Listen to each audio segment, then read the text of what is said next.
Kisah tentang Ashabul Kahfi merupakan salah satu cerita yang terkenal dalam kepercayaan agama-agama Abrahamik, terutama dalam Islam. Kisah ini menceritakan sekelompok pemuda beriman yang melarikan diri dari penganiayaan seorang raja yang zalim dan berlindung di dalam sebuah gua. Gua tersebut kemudian menjadi tempat mereka tertidur selama 309 tahun, seperti yang diisyaratkan dalam Al-Quran, tepatnya dalam surat Al-Kahfi ayat 9-26. Setelah ribuan tahun, lokasi gua ini sempat hilang dan tidak ditemukan oleh siapapun, yang menyebabkan kisah ini dianggap oleh beberapa orang sebagai mitos karena kurangnya bukti arkeologi. Namun pada tahun 1963, seorang arkeolog dari Yordania berhasil menemukan sebuah gua di daerah Ar-Rajib, Yordania, yang diyakini sebagai gua tempat bersembunyinya Ashabul Kahfi. Penemuan ini mengungkap banyak bukti yang cocok dengan deskripsi dalam Al-Quran. Di dalam gua tersebut ditemukan 8 kuburan kuno, yang diduga merupakan tempat peristirahatan para pemuda Ashabul Kahfi, serta sebuah kerangka rahang atas seekor anjing, yang sesuai dengan kisah dalam Al-Quran bahwa seekor anjing turut menjaga pintu gua. Menurut tradisi Nasrani, 7 pemuda tersebut dikenal dengan nama Maximilianus, Martinianus, Dionysius, Yohanes, Konstantinus, Lamblikus, dan Antonius. Sementara dalam Islam, nama-nama mereka tidak disebutkan secara spesifik dalam Al-Quran, namun beberapa ulama dan sejarawan menyebut mereka sebagai Martelius, Cassitius, Sidemius, Mixalmina, Mikaslimina, dan Tamliha. Terdapat juga seorang pemuda penggembala yang membawa serta anjingnya untuk menjaga mereka. Pemuda-pemuda ini merupakan penasihat atau pembantu seorang raja zalim bernama Dikianus atau Dikianus, yang dalam beberapa catatan sejarah dikenal sebagai Decius, seorang kaisar Romawi yang berkuasa pada abad ke-3 Masehi. Decius dikenal sebagai seorang penyembah berhala yang kejam, terutama terhadap mereka yang beriman kepada Tuhan yang Esa.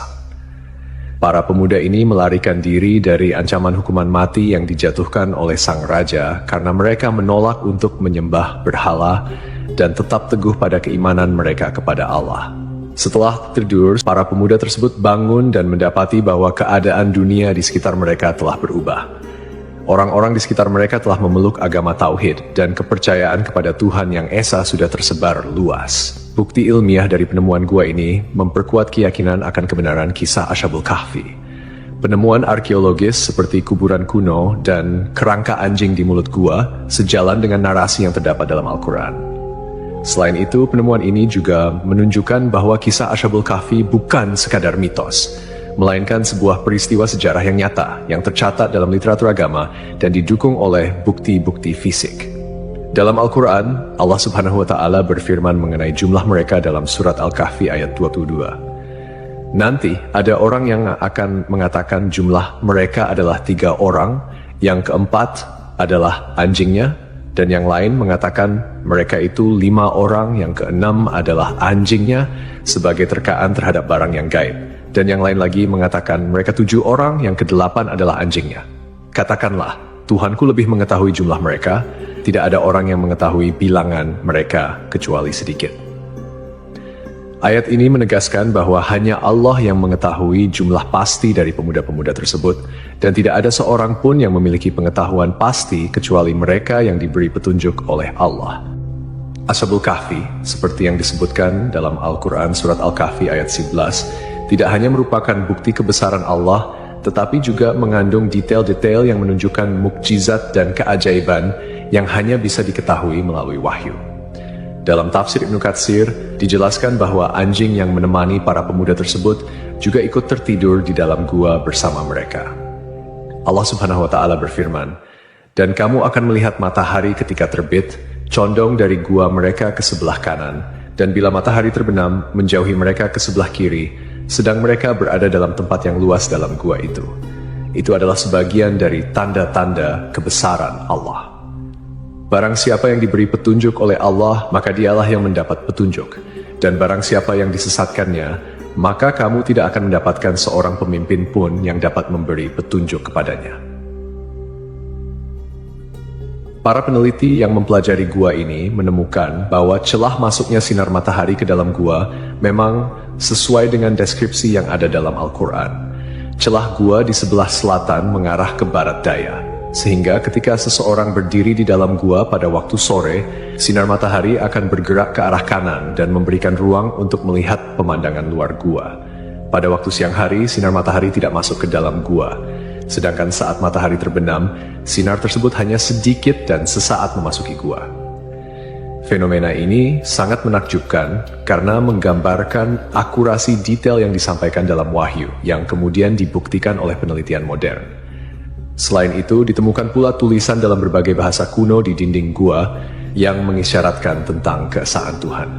Ini menimbulkan pertanyaan besar, bagaimana mungkin Rasulullah Shallallahu Alaihi Wasallam bisa mengetahui detail kisah ini yang terjadi 5 abad sebelum kelahirannya dan sebelum turunnya Al-Quran? Jawabannya jelas, itu adalah wahyu dari Allah, menunjukkan bahwa Al-Quran adalah firman Allah yang mengandung kebenaran sejati. Meskipun ada perdebatan tentang lokasi pasti Gua Ashabul Kahfi, bukti historis, arkeologis, dan astronomis menunjukkan bahwa gua tersebut terletak di daerah Ar-Rajib, sekitar 13 km sebelah selatan kota Amman, Yordania. Beberapa sahabat Nabi Muhammad SAW seperti Ubaidah bin Al-Jarrah, Muawiyah bin Abu Sufyan, dan Ibnu Abbas pernah mengunjungi gua ini dan menyebutkan bahwa mereka melihat tulang belulang para penghuni gua. Bangunan di atas gua tersebut pada awalnya adalah sebuah gereja yang kemudian beralih fungsi menjadi masjid pada masa kekuasaan Islam. Di dalamnya terdapat pilar-pilar batu yang tidak sama tingginya, membentuk lingkaran yang diduga merupakan bangunan yang disebut dalam Al-Quran. Dan demikianlah kami pertemukan mereka dengan manusia, agar manusia itu mengetahui bahwa janji Allah itu benar, dan bahwa kedatangan hari kiamat tidak ada keraguan padanya. Seorang pakar geologi, Nazim Al-Kailani, dalam penelitiannya menyatakan bahwa tanah di gua ini memiliki peran penting dalam menjaga keutuhan kondisi tubuh para penghuni gua. Tanah di kawasan Gunung Rakim mengandung karbohidrat, kalsium, magnesium, serta tumbuh-tumbuhan dan hewan yang jenuh dengan radium. Material ini mengandung unsur logam uranium yang berkilau dan menghasilkan sinar alfa, beta, dan gamma. Jenis-jenis sinar ini diketahui mampu mensterilkan dan menjaga kualitas kondisi daging serta tumbuhan dari kebusukan. Selain penjelasan dari sudut pandang teologis dan sejarah, beberapa ilmuwan juga telah mencoba memahami mengapa tubuh para pemuda Ashabul Kahfi tidak hancur meski tertidur selama lebih dari 3 abad. Dalam Al-Quran, terdapat petunjuk-petunjuk yang bisa menjadi dasar ilmiah untuk memahami fenomena ini. Allah Subhanahu wa Ta'ala berfirman dalam surat Al-Kahfi ayat 15, "Dan kamu mengira mereka itu bangun, padahal mereka tidur, dan kami bolak-balikkan mereka ke kanan dan kiri, sedang anjing mereka menjulurkan kedua lengannya di depan pintu gua." Surat Al-Kahfi. Dari ayat ini terdapat beberapa pelajaran yang bisa kita ambil, terutama terkait dengan bagaimana Allah menjaga tubuh para pemuda Ashabul Kahfi selama mereka tertidur. Salah satu cara yang dilakukan Allah adalah dengan membolak-balikan tubuh mereka, sehingga menghindari terjadinya ulcus decubitus atau pressure ulcer, yaitu luka yang disebabkan oleh tekanan berkelanjutan pada satu bagian tubuh.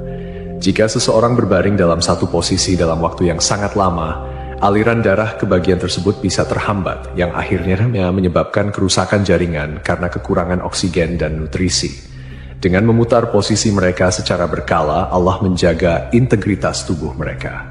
Ibnu Katsir, seorang mufasir terkenal, juga menjelaskan dalam tafsirnya mengenai surat Al-Kahfi ayat 19 bahwa Allah dengan hikmahnya menjaga para pemuda ini dari sinar matahari yang berlebihan. Sinar matahari pagi yang lembut memberikan kehangatan dan sinar yang cukup untuk menjaga kondisi tubuh mereka tanpa menyebabkan kerusakan kulit akibat paparan sinar matahari yang terlalu lama. Ini sesuai dengan pengetahuan medis modern, First, yang menyatakan bahwa paparan sinar ultraviolet dari matahari dalam jumlah yang cukup penting untuk sintesis vitamin D dalam tubuh. Vitamin D berperan penting dalam metabolisme kalsium, yang penting untuk kesehatan tulang, sistem kekebalan tubuh, serta fungsi otot dan saraf. Namun, paparan sinar matahari yang berlebihan bisa merusak kulit dan menyebabkan penyakit. Dalam ayat yang sama, Ibnu Katsir juga menambahkan bahwa posisi gua yang terbuka ke arah utara memungkinkan sirkulasi udara yang baik, sehingga gua tersebut tidak menjadi lembab atau pengap. Ini juga memberikan petunjuk bahwa gua tersebut memiliki sirkulasi udara yang cukup untuk menjaga kesegaran di dalamnya.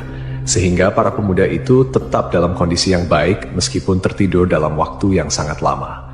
Kemudian, dari sudut pandang ilmiah, penelitian lebih lanjut menunjukkan bahwa radiasi dan unsur-unsur mineral yang terdapat di tanah dan dinding gua dapat berperan dalam menjaga kondisi tubuh para pemuda.